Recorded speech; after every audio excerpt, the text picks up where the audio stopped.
DND number 10, Circle of Life in Jesus' Name, Part 2, Chapter 14. It's September 18th, Wednesday afternoon, the UCLA off-campus housing, Los Angeles, California. Jackie came into the apartment, threw her purse down on the bar, and headed to the refrigerator. She turned and glared at Jordan, who was sitting on the sofa, a laptop on her legs as she worked on an assignment. "So there you are," Jackie said. Jordan looked up and smiled. "Hi, Jackie. Yes, here I am. I had an early practice and then a class, and I just got in. How's it going?" "Don't sit there smiling at me like you didn't do anything. I'm mad at you." Jordan frowned. "Why? What did I do?" "You lied to me." "I did no such thing. What are you talking about?" "You know, Jordan, if you don't want me around, just tell me." Jordan closed her laptop and gave Jackie all of her attention. "I have no idea what you're talking about. How did I lie to you?" "You told me you were going to go eat with the Kinos at the Casa Latina near Brookside High School. So I decided to surprise you and join you, and I went there, and you never showed." Jordan's brows knitted together. "Oh, so you just decided to invite yourself to dinner with the Kinos." "I decided to surprise you. I thought it would be fun, but you, Jordan, you didn't show." "Well, I couldn't have known that Mrs. Kino was tired of Mexican food and wanted something different. And they decided to go to another restaurant. And I didn't know that you intended to join me. And Jackie, let's just be honest, you didn't care about joining me. You just wanted to have dinner with the Kinos." "Well, maybe. And you would deny me that?" "Well, it's not up to me to give permission or to deny. It's their family and their privacy. And they are a very private family, and with good reason." "Yes, they are, which is why I said that Eric Kino, numero tres, isn't really interested in you, not to marry you anyway. He just wants to play the knight in shining armor and make himself look good and feel good." "I don't think that's true, Jackie." Jackie shrugged. "Well, you can think what you like, but you're so innocent. You just see what you want to see. And now, just because he's kissed you a few times, you think he's, what, in love with you or something? Wake up, Jordy. You are just way too easy to fool. And now, because you think he's all into you, you feel like you can dish your friends." "Well, I'm not meaning to dish you, Jackie. I didn't know the Kinos would go to a different restaurant. And I didn't know that you intended to join us. If you had told me, I would have asked them if you could join us, and then, when I found out that they were going to a different place, I would have texted you and told you where we were going." "Oh, right, like you would have asked. You think you're all high and mighty now that the Kinos have befriended you. But believe me, when Eric moves on to another project, he'll drop you fast, because he's a do-gooder. That's all." Jordan thought about what Jackie was saying. In honesty, the whole family could be called do-gooders, because that's what they did. They did good. They helped people. Like this new woman who's using a Kino kid to live off of. Instead of prosecuting her, they intend to help her. They're talking about turning her life around. And in a way, 3 was doing the same thing with her.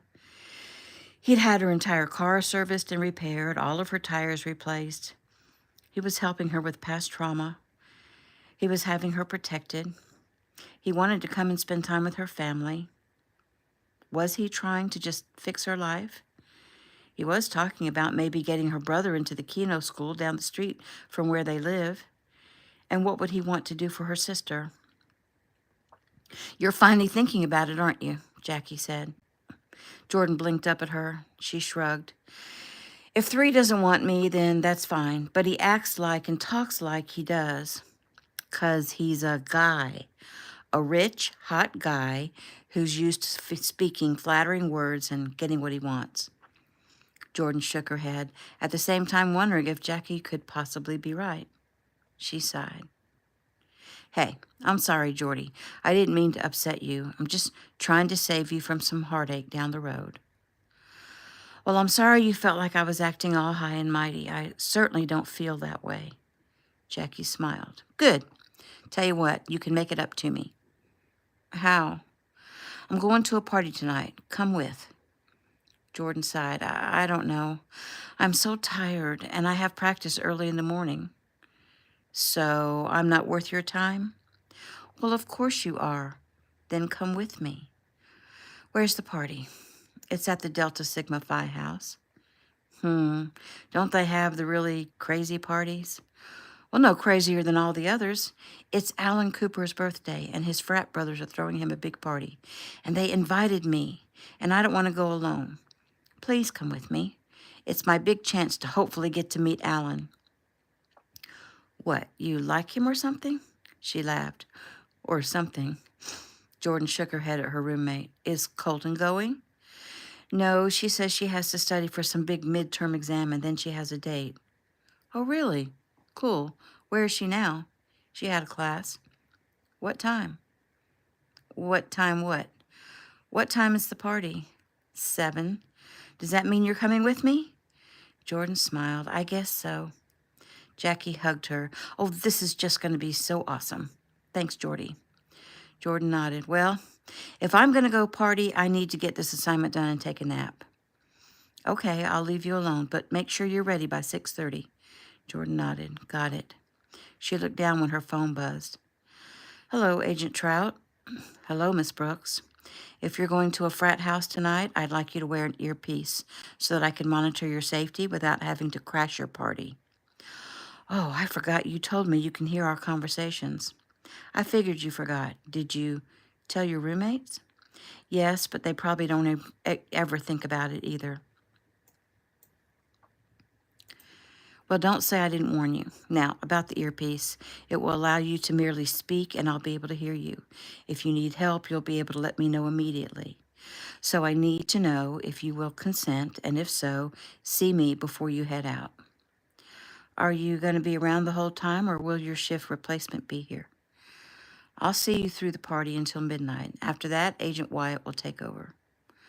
Okay, I'll look for you out back before we leave for the party. Good, see you then. Agent Trout? Yes? Thanks for watching out for me. He laughed. Well, it's my job, but you're welcome. Agent Trout? Yes?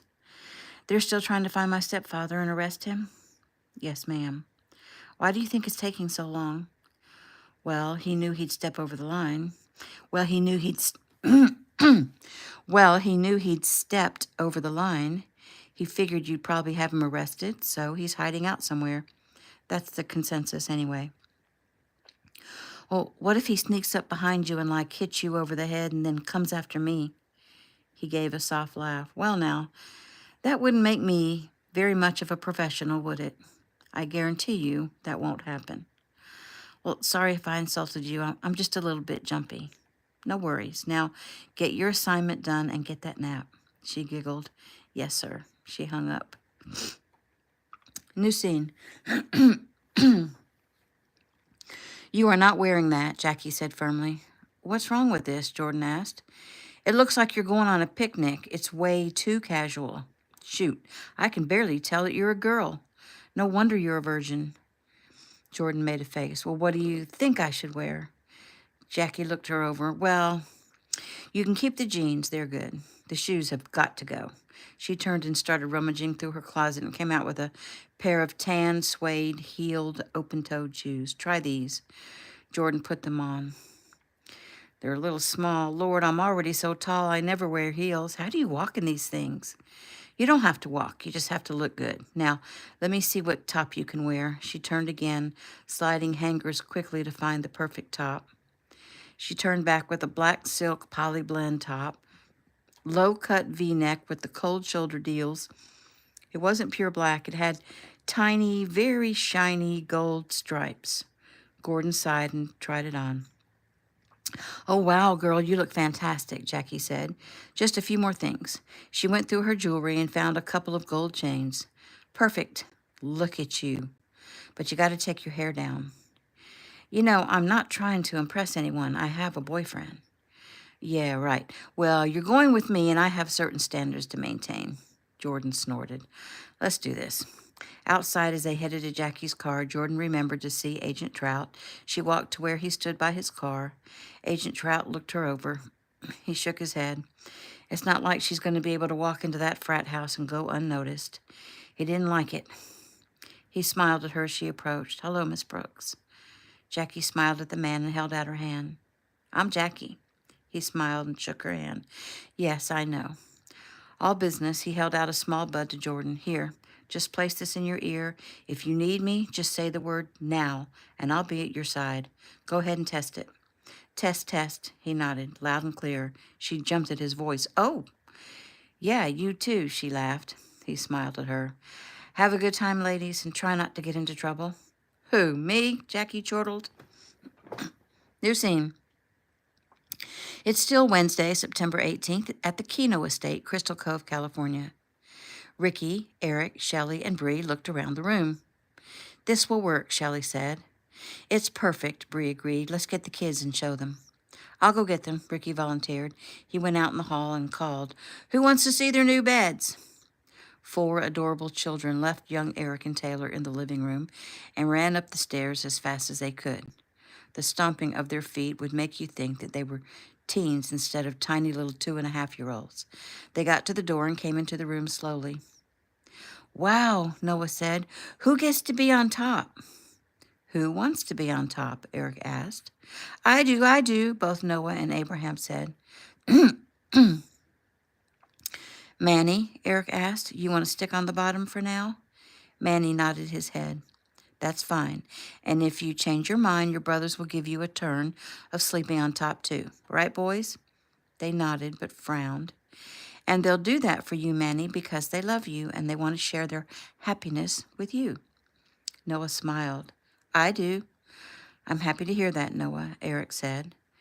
Manny, if you want to come up here and sleep with me, you can, Noah said.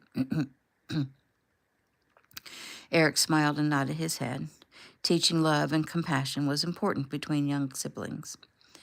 Angelina went to sit on her bed, apparently happy that her princess bed had stayed the same. When is Nate going to come live with us? Soon, sweetie, Shelley said. Maybe tomorrow. I can't wait. I feel the same way. On cue, Eric's phone went off. Yeah, Jason, what do you got? You're on speaker, so don't say anything ugly about Ricky. Well, good news and bad news. Bad news is Sandra Norton tried to take Nate and make a run for it. The police and lab personnel showed up with the court order for DNA. The police also told her that child services would be coming to collect the child and she was not to take him anywhere. And once the police left, she packed a couple of suitcases, threw them and Nate in the car, and took off. I'm assuming you were monitoring the place. Well, of course. How far did she get? We allowed her to cross the state line into Nevada to make sure it was a felony. Okay, and what now? She was arrested, and a little boy is currently in an Ameritech vehicle with a police officer. They're about 3 hours away. Eric smiled. So he'll be arriving tonight? Congratulations, Eric. It's a boy. Eric laughed. This is wonderful. The group listening was elated. On another note, we have located Stephanie Allen, the sister, the one who was given Nate as a baby. She, too, has been arrested. But listen to this. She lives in Bayside with her fiancé, and he has a daughter who plays on the high school volleyball team. We just played Bayside, Taylor said, last Thursday. Eric nodded. Interesting. When we were there at that game, Jeffy made a comment that she felt something or someone important. Well, the main thing is we're getting our baby tonight, Shelley said. It feels like Christmas morning, Bree said softly. When is he coming? Angelina asked. Sometime tonight, sweetheart, Shelley answered. Unfortunately, you guys will all be asleep before he gets here. But first thing in the morning, you'll get to meet him. New scene. Still September 18th, Wednesday evening, Delta Sigma Phi Fraternity House, UCLA, Los Angeles, California. Agent Trout was getting more and more uneasy. Jackie was the first one to talk Jordan into just one drink. After that, it was some guy who said she had to be the most beautiful girl in attendance. He talked her into a shot and a beer, and she was obviously not used to drinking. She was already not making much sense. Sighing, he spoke to her. Jordan, she giggled. Yes, sir, Mr. Agent, sir, you scared me. Maybe you should lay off the booze. It's a party, Mr. Agent. May I remind you that you're underage? I know how old I'm not. She laughed loudly. How old I'm not. Now that was funny. Do you know how many drinks you've had? Uh-uh. I stopped counting a long time ago. Where's Jackie? She disappeared with the birthday boy. He sighed. Jordan, I think you need to come out here and I'll see you home. Wait a minute. My newest friend wants me to try a new drink. It's very, very pretty. Agent Trout was silent as he tried to hear what the new friend was saying. It's what they call a lemon drop. You'll love it. Then he heard another male voice. Come on, little girl, dance with me. Gotta go, Mr. Agent Man. They're playing my song. Trout cursed. Normally he wouldn't care, but something didn't seem right, and he'd grown to care about this young lady. He was supposed to be keeping her safe from her stepfather, but that wasn't the danger she was facing tonight. He's not supposed to interfere with personal type decisions unless she was about to jump off a bridge or something comparable. Isn't that sort of what she was doing? She seems to be on self-destruct, and that was probably because of the garbage her so-called friend Jackie was feeding her. Sighing, he made a decision. He muted his mic and called young Eric. Hey, Agent Trout, is everything okay? Well, Eric, I'm not really sure. Your girl got talked into going to a frat party, and I'm not feeling comfortable about what's going on. I think you need to get up here. Get on the road, and I'll fill you in. Hold on, young Eric motioned to his dad. I need to go see about Jordan. Apparently, she's in some trouble at a frat party. Ricky nodded. Go. And be careful. You want some backup? No, I don't think I'll need it. Okay, keep us posted. Yes, sir, he said as he ran out the door. Okay, I'm on the road. What's going on? Well, Jackie talked Jordan into going to a birthday party at Delta Sigma Phi. She laid some guilt trip on her and convinced her to go. What would Jordan have to feel guilty about? Agent Trout went on to tell him all the conversations he'd heard since Monday morning, how Jackie had been working her over pretty good. Trout told him he couldn't figure out if it was out of jealousy or if there's something more nefarious at hand.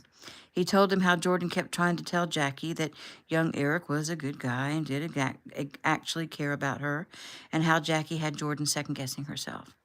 Then he told him how completely inebriated she was, and how she'd been dancing with a slew of guys and drinking so much she couldn't remember how many drinks she'd had. Young Eric sighed as he drove. Listen, I'll go in if you want me to, but I called you because it would probably cause less of a ruckus to have you go in and pull her out rather than have an agent with a gun go in after her. No, I agree. I'll go in and get her. Hold on, she's talking to me. Come in, Mr. Agent Man, sir. I'm here, Jordan. You need me to come in and get you? I'll be there in 2 seconds.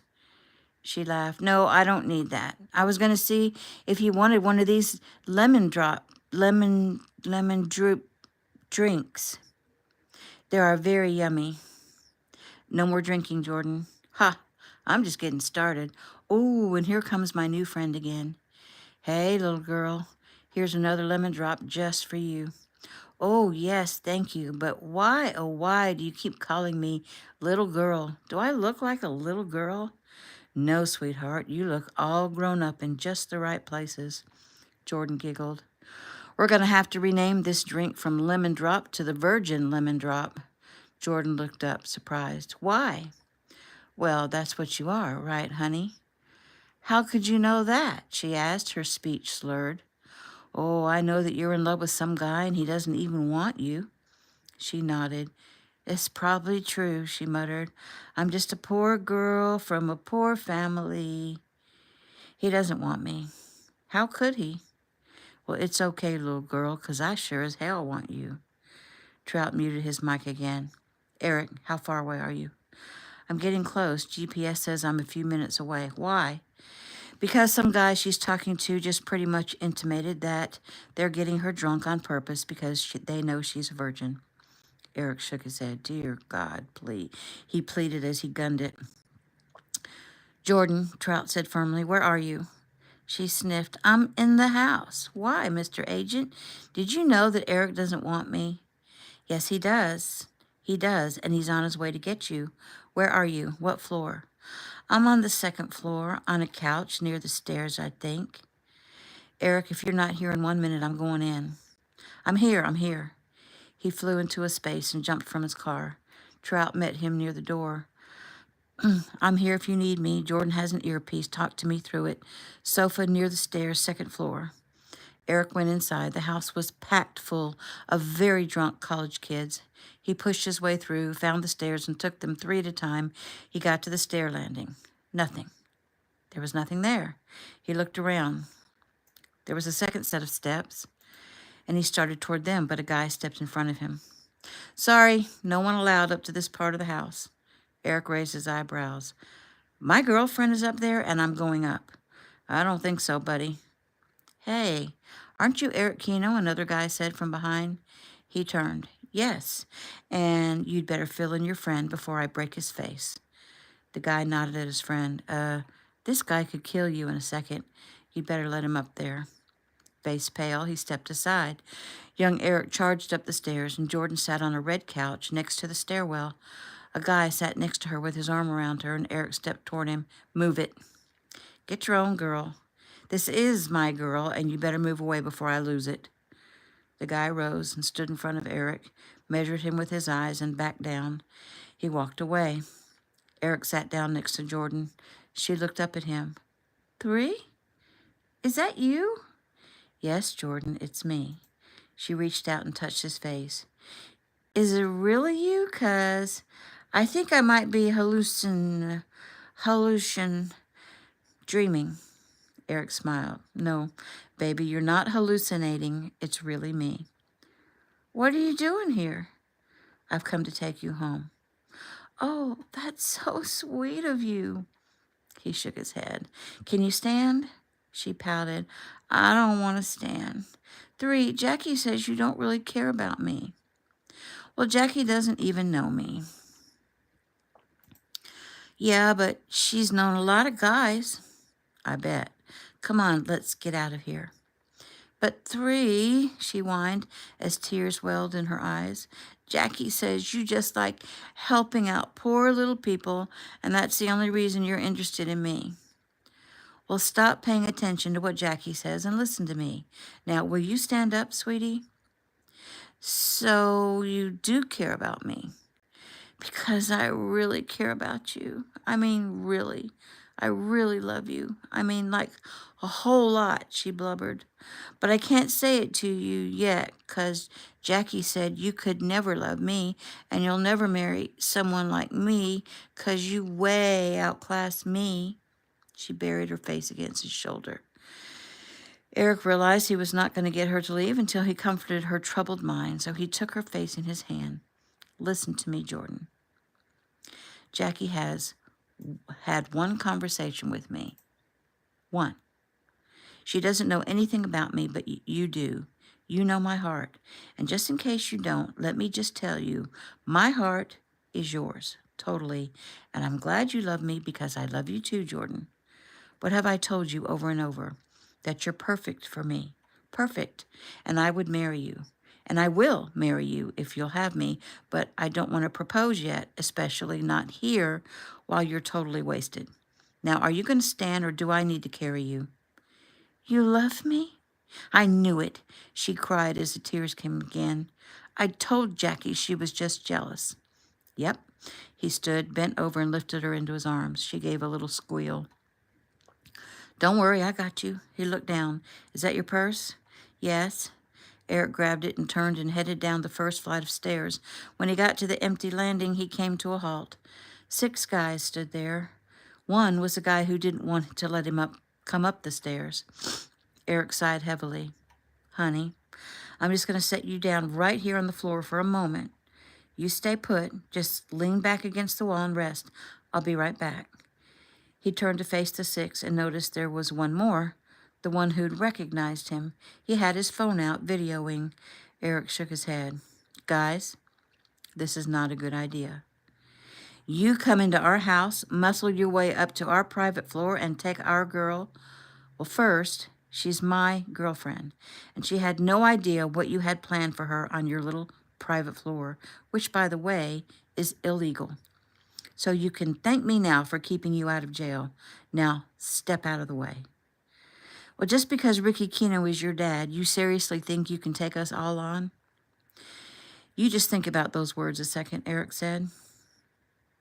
I don't understand what you're getting at. Of course you don't, Eric said, taking a shot at their IQ. Ricky Keno is my father. You think he hasn't gone through the last 20 years teaching me everything he knows? So you do think you can take on all of us? Yes, I do, and I will, but I'm advising you to not do this because one of you is going to get seriously hurt. Probably the first one that approaches me because I'll want to hurt him bad enough so that he doesn't get back up. So I'll break his nose, maybe an arm. He's going to get hurt. I can't believe you think you can take on 6 guys. Well, if he can't, he has me, Agent Trout said. And me, Cam said softly. The boys turned and looked at Agent Trout. He wore a suit and was obviously some kind of security agent. The boy videoing looked closely at Cam. Guys? I'm pretty sure that's Dr. Keno's husband. Cam smiled. Very good. And just in case you guys don't know what that means, I'm Special Forces. And my main problem when I get into little confrontations like this is to try not to kill my opponent. And there's that, Eric said quickly. He turned, lifted Jordan from the floor, and walked out of the frat house, Cam and Agent Trout following close behind. Eric set Jordan in the passenger seat of his car and turned to speak with the 2 men. Thanks, guys. I sure didn't want to have to fight in there. Well, you could have taken them out easily, but what a mess, Cam said. And you being here is a surprise. I'm guessing my dad was worried about me and sent you? Cam shrugged. Your dad said you could definitely take care of yourself, but he wanted to make sure you didn't go breaking an arm or something where you couldn't fight in the challenge. Eric grinned. Oh, I see. He was worried about the challenge. Well, thanks again, guys, he said as he shook their hands. Hey, Trout said, don't be too hard on her. I'll play you the recordings of the conversations between Jordan and Jackie. That Jackie is manipulative and conniving. I can't even understand why she seemed to be trying to destroy Jordan. She broke her down pretty good. She's pretty convincing. Jordan is so innocent comparatively. She didn't stand a chance against Jackie. I'd like to hear those conversations, young Eric said. Well, I'll have to get clearance, and then I'll get them for you by tomorrow. Are you headed back to the apartment? Trout asked. Only for a minute while I gather her things. I don't want her there until she's sober, and until I have a chance to set her straight on a few things. Why? Because I go where she goes, and because my replacement is coming in a few hours. Well, she's going to be with me for the night, so you guys can take the night off, and probably half the morning. Trout nodded. Got it. I'm out of here. Me too, Cam said. Eric drove back to Jordan's apartment, and he turned to her. We're going to go in and get a few things for you to spend the night at my house. I gotta pee, he chuckled. Okay, let's go. He helped her into her apartment and into the bathroom, and when she came back out, she was swaying, so he grabbed her and led her into her bedroom and set her down on her bed. What do you need? Just tell me and I'll get it. Need for what? For you to spend the night at my house. Oh, that's nice. I need stuff. She laid back on the bed. Stuff, he thought. He tries best. He looked through drawers and gathered PJs, a t-shirt and some jeans, and underwear and shoes and socks. She sat up slowly. I need my practice clothes because I got practice early in the morning. Eric sighed. I doubt you'll make that. I can't miss it. Well, you should have thought about that before you accepted that first drink. She sniffed. Are you mad at me? He drew a deep breath. No, baby. I was just being logical. Sorry. He went around gathering what she needed, asked her what color her toothbrush was, and stuffed everything into her canvas softball bag. Okay, let's go, he said, reaching his hand out to her. She looked up at him. Her face was very pale. Jordan? I'm not feeling too good. He grabbed her hand, quickly pulled her into the bathroom, and held her hair out of the way while she puked up her guts as her body tried to rid itself of the poison she'd been pouring down her throat. He helped her get cleaned up. Let's go. I can't go. Why not? I got to give Jackie back her stuff. She slowly stumbled into Jackie's room, kicked off the shoes, then pulled Jackie's pretty little black top over her head, followed by the gold chains, and laid them on the bed.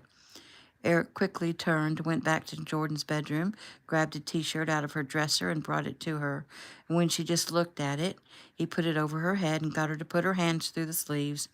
He breathed a sigh of relief when he had her covered again, because the sight of her standing there in a lacy black bra took his breath away. "Where's Colton?" Eric asked.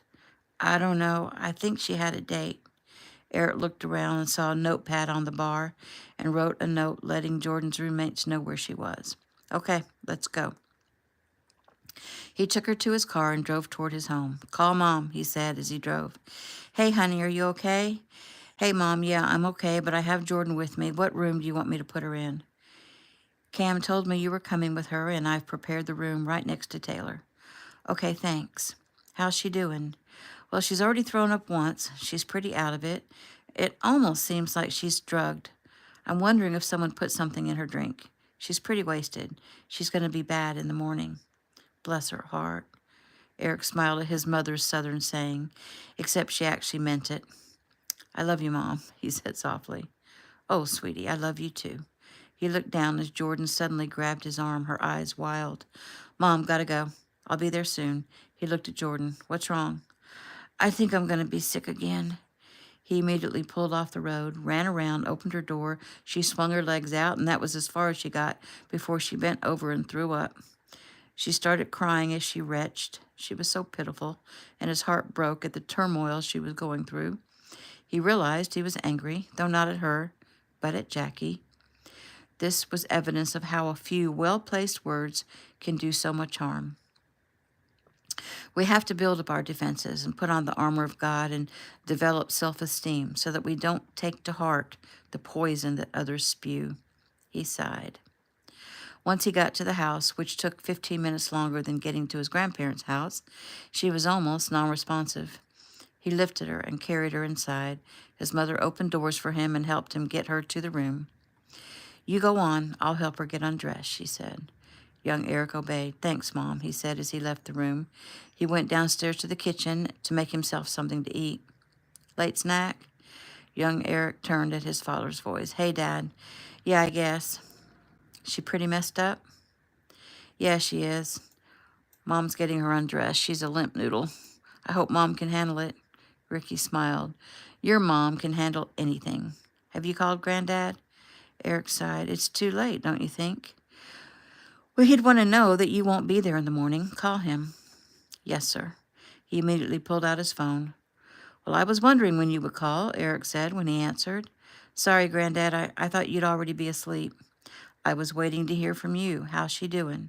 "She's a mess, physically and emotionally." "Your dad knows what to give her in the morning, and keep her hydrated." "Yes, sir." "And don't be angry about her doing a self-destruct thing. Sometimes our minds are fragile. Be gentle but firm. But no self-pity allowed. No victimhood." "She thought I didn't care about her. She thought I didn't love her." "And do you?" "Yes, sir, I believe I do, though I hadn't told her how I felt. Until tonight, that is." "You told her tonight?" "Yeah, but she may not remember it." "You've only known her a few weeks." "I know, which is why I didn't tell her my feelings. I mean, how is it possible to feel so strongly about someone I just met?" "Well, sometimes it just happens. Still, try to take things slow. You're both very young. However, I have to admit, I was only 18 when I married your grandmother, Anne. We were extremely happy together. But somehow it seems my 18 back then was much older than your 20 now." Gee, thanks, Granddad." Eric chuckled. "Well, I'm really just reminding myself to step back and let you be a man. Because you are, young Eric. You're mature and strong and loving, and I couldn't be prouder of you." "Thank you, sir. So, I called to say that I need to be late to training tomorrow." "Yes, I know. Let me know how she's doing in the morning, and we'll figure out what time to get together." "Yes, sir. Thank you, sir. Good night, Granddad." "Oh, and by the way, did Nate get there?" "Yes, he did, and it's going to be a trial. So us taking the morning off tomorrow is a good thing. So is he a genius like Aunt Jeffy? It appears he is. We'll do some tests. Jeffy wants to read him several times a day. We'll see how it goes. Well, I can't wait to meet him. Let's make that happen tomorrow. Taylor has a home game at 5. If you come around, you'll have time to meet him and we can still make the game. Okay, good night, sir. Let's see. If you come around 1, you'll have time to meet him and we can still make the game. Okay, good night, sir. Good night, young Eric. Young Eric hit end and looked at his father. By the way, Dad, thanks for sending Cam to look out for me. He was very helpful. Ricky nodded. I heard. I'm glad you didn't have to fight. Me too. Not because I was afraid, but just because it's a hassle to fight someone while trying not to hurt them. Ricky smiled. I hear you.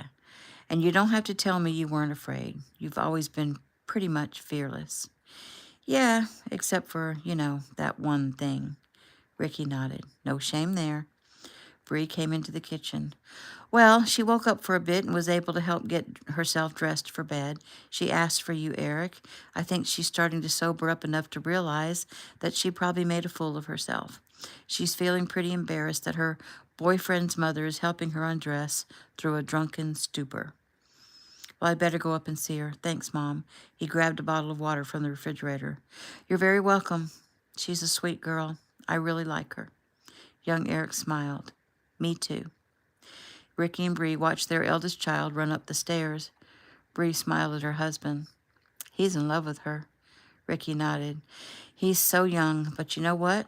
I was 21 when I knew I was in love with you. Bree frowned. I'm sorry, Ricky. All those wasted years we could have been together.